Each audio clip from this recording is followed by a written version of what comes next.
Fala aí, nação São Paulina, ligado aqui no canal SPFC 100%, aqui é o Beitsu, estamos de volta com mais um vídeo com as últimas notícias do Tricolor do Morumbi para vocês de casa. São Paulo terá reforços para a semifinal do Campeonato Paulista, Federação Paulista de Futebol envia ofício patético aos clubes, Luciano alugou um triplex na mente dos caras, viu?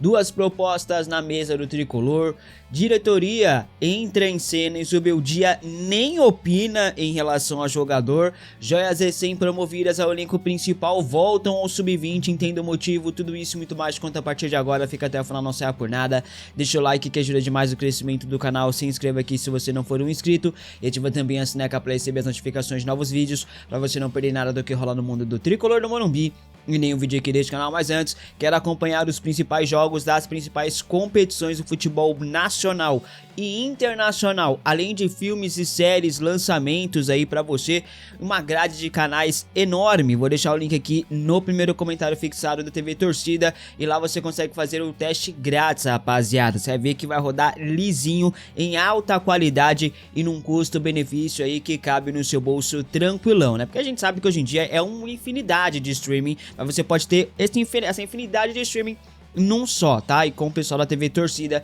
link aqui no primeiro comentário fixado, clica lá e faça o seu teste grátis, beleza? Bom, o São Paulo segue a preparação aí para a semifinal do Campeonato Paulista contra os porcos lá no Chiqueirão, né? O técnico Luiz Zubeldia deve contar com algumas novidades para esse jogo. Juan Tressoldi e Luiz Gustavo devem estar à disposição no técnico aí, pelo menos no banco de reservas, tá? Ambos estavam se recuperando de lesões. O Juan teve uma lesão aí na coxa, enquanto o Luiz Gustavo teve uma fratura num dos dedos do pé, tá? Isso aconteceu do Luiz Gustavo ainda na fase de pré-temporada, então ele nem jogou o Campeonato Paulista ainda desse ano, tá? Mesmo que não estejam 100% fisicamente, eles devem ser ao menos relacionados para ficar no banco de reservas. Enquanto isso, Mike, Igão, Matheus Alves e Lucas Ferreira voltam ao sub-20, eles vão jogar a estreia do Campeonato Brasileiro da categoria contra o Grêmio, partida essa também na segunda-feira, tá?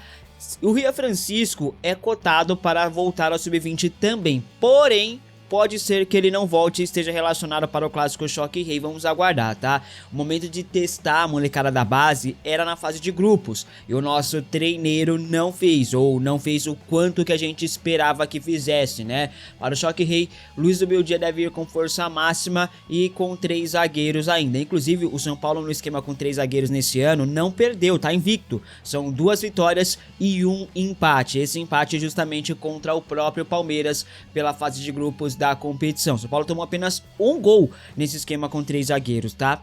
E marcou 4, salvo engano. E a CBF divulgou detalhes da primeira rodada do Campeonato Brasileiro desse ano. O São Paulo enfrentará o Sport Recife no dia 30 de março no estádio do Morumbi. Essa partida será às 4 horas. Finalmente São Paulo jogando em horário nobre do futebol brasileiro, né, gente? Inclusive, o tricolor desde a final da Copa do Brasil de 2023, o São Paulo fez apenas 3 jogos como mandante neste horário, tá? Em 18 meses. É vergonhoso, nação. É vexatório o que fazem com o São Paulo, né? A nossa diretoria também é patética, aceita tudo de forma pacífica, de perna aberta, isso que dá ter diretores incompetentes que não brigam pelo clube, né?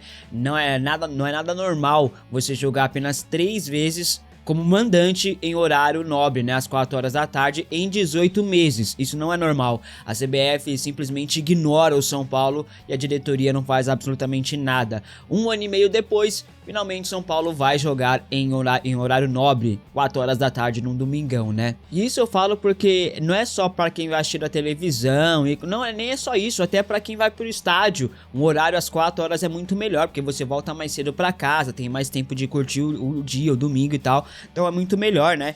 E o São Paulo, pô, 3 vezes só jogar 4 horas da tarde é desastroso, gente. Bom, e olha só que lindo, hein, rapaziada? Os papéis se invertendo não só no país como um todo, no futebol também, é isso mesmo. A Federação Paulista de Futebol enviou um ofício aos clubes semifinalistas do Paulistão. Isso para evitar as famosas e polêmicas voadoras na bandeirinha. Esse ofício foi emitido após o presidente da TUP, torcida uniformizada do Palmeiras, ameaçar invadir o campo caso aconteça de alguém chutar a bandeirinha de escanteio do Palmeiras, tá? Ou seja, a Federação Paulista, ao invés de coibir as ameaças, quer coibir os atletas de comemorarem gol. Daqui a pouco o atacante que fizer gol contra o Palmeiras ou contra um clube rival na casa do rival vai ter que pedir desculpas pro torcedor rival por ter marcado o gol. É isso que eles passam pra gente, é impressionante. Existe um vídeo de ameaça explícita, mas a CBF não fez nada. Agora, emitir notinha, ofício para clubes, eles fazem rapidinho. Eu faço uma pergunta para a Federação Paulista de Futebol e para quem tá passando pano por esse tipo de atitude desses covardes da federação. A Federação Paulista, ela enviou algum tipo de ofício para o presidente da TUP? Ela não fez isso, né? Mas enfim, veja o ofício patético da patética Federação Paulista de Futebol, abre aspas. Pedimos uma atenção especial para que todos sejam orientados a respeitar seus oponentes, os símbolos dos clubes, bandeiras ou qualquer outro item presente no estádio, nos estádios que façam alusão às agremiações rivais. Qualquer ação que incite ódio, revolta do público ou de seus adversários é prejudicial ao espetáculo e à competição que tanto prezamos, fecha aspas. Agora, comemorar um gol chutando uma bandeirinha incentiva o ódio. Gente, o cara que vai pra brigar no estádio, qualquer coisinha ele vai arrumar pra brigar. O São Paulo vai fazer gol lá no estádio do Palmeiras, pode ser que não chute a bandeirinha, mas só de comemorar o gol, vai ter torcedor do Palmeiras jogando copo, jogando chinelo, jogando não sei o que, jogando coisa no gramado. Não é a bandeirinha em si que gera o ódio, não é o chute, não é. É o cara que vai com raiva e quando o timinho dele toma gol, ele fica putinho. Então essa nota da Federação Paulista é mais uma nota patética que não resolve nada. Eles são um bando de incompetentes. O cara faz um vídeo ameaçando invadir o campo caso chutem a bandeirinha, né? Que ele falou que chuta a cara dele, chuta a alma dele.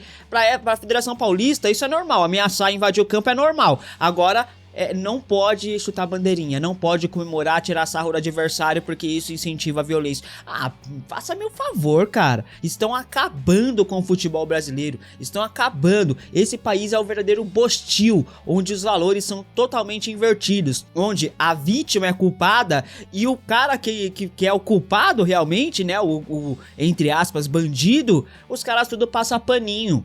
Que a vítima é culpada, mas enfim, já colocaram torcida única porque o Estado é incompetente e não consegue fazer a segurança do público, né? Agora não pode nem comemorar mais gol, que incentiva a violência. É patético, né? Ah, mas eu já vi esquecendo, né? O presidente da Federação Paulista de Futebol, ele é palmeirense, então ele deve estar nervosinho, deve estar putinho, porque já sabe que o Luciano vai meter gol e vai chutar a bandeirinha, né? Então já tá dando um jeitinho dele, porque o Yuri Alberto já chutou a bandeirinha, o próprio Luciano já chutou a bandeirinha deles, né? Então ele tá putinho com isso. Muito bosta, vocês são uns bosta, essa que é a verdade. No dia 17 desse mês, lá em Luque, no Paraguai, acontecerá o sorteio dos grupos da Libertadores 2025. Ontem a Conmebol divulgou a divisão dos potes já, tá, gente? O São Paulo tá no pote 1. A pontuação ela é baseada no ranking de times de 2024. Vem comigo para os detalhes dos potes. Pote 1, Botafogo, River Plate, Palmeiras, Flamengo, Peñarol, Nacional, São Paulo e Racing. Pote 2, Olímpia, LDU, Internacional, Libertad, Independiente del Valle, Colo-Colo, Estudiantes de La Plata e Bolívar. Pote 3, Atlético Nacional, Vélez Sarsfield, Fortaleza, Sporting Cristal, Universitário, Tajeres, Deportivo Táchira e Universidade do Chile. Pote 4, Carabobo, Atlético Bucaramanga, nunca nem vi, Central Córdoba, Santo Antônio, Bulu-Bulu, olha só o Bulu-Bulu de volta, e os 4 classificados da prévia, da fase prévia, que é a pré-Libertadores, onde o Corinthians está disputando inclusive, né? Lembrando que times do mesmo país não podem cair no mesmo grupo, a não ser que eles venham da fase prévia, né? Ou seja, Bahia e Corinthians, por exemplo, eles podem cair num grupo de um brasileiro, por exemplo, né? Um cai em um, outro cai em outro, etc. A fase de grupos da Libertadores tem início no dia 2 de abril e vai até o dia 28 de maio. Luiz Ubeldia afirmou que São Paulo vai ser campeão da Libertadores 2025. Você tá confiante aí no título? Comente aqui abaixo. E o São Paulo segue sem saber o que fazer com o Luan, entre aspas, tá? O volante tem contrato com o clube do Morumbi até o final do ano que vem, contudo está fora dos planos da diretoria e comissão técnica. Ele até foi inscrito no Campeonato Paulista, mas eu falei pra vocês ontem o porquê que ele foi inscrito. Se você não viu, se você não sabe, eu vou te contar aí, eu te conto no vídeo de ontem, né? Eu vou deixar na tela final pra você. Até então, não sabíamos o real motivo da não utilização, mas a gente sabe aí que é por questão de negociação também. Porém, o jornalista Arnaldo Ribeiro trouxe uma informação importante sobre o caso. De acordo com o Arnaldo, a diretoria foi quem brecou Luan de estar entre os relacionados. O jornalista revelou o seguinte em um comentário, abre aspas: "O Zubeldia nunca esteve frente a frente com o Luan. É uma questão com a direção do São Paulo e vem de longe. Desde o Rogério, passou para Carpini, Dorival e agora o Luan, que foi um jogador muito importante na história do São Paulo, não é aproveitado porque a diretoria do São Paulo não quer. É uma coisa que nem passa nas mãos do treinador", fecha aspas. Pablo Maia se lesionou aí, mesmo assim o Luan não foi sequer chamado, sequer ali testado novamente, né? Lembrando que o Luiz Gustavo hoje é o único primeiro volante que temos no elenco, é em tese o substituto imediato do Pablo Maia, né? O veterano tá se recuperando de lesão, está voltando, e o Luan é primeiro volante e fez uma boa temporada no ano passado. Apesar de tudo, a diretoria está brecando o Luan no time. Agora temos que entender o motivo para qual é essa atitude da direção são paulina tenha sido tomada. O Mirassol recentemente demonstrou interesse na contratação do Luan, até o momento não há um acordo, mas tende a acontecer. O Luan tem duas propostas na mesa, uma é do Mirassol, como eu falei, e outra de um outro clube que também não é um clube grande do futebol brasileiro, mas é uma opção para o Luan jogar, né, gente? A tendência é que ele seja negociado nessa janela extra de transferências do dia 10 de março até o dia 11 de abril. Para você, a diretoria acerta em brecar o Luan no time? Comente aqui abaixo a sua opinião, lembrando que o Zubeldia não teve nada com isso, nem conversou com o atleta. E na última coletiva, inclusive, o Zubeldia chegou a indicar que tá precisando de um volante aí pra substituir o Pablo Maia, né? Mas enfim.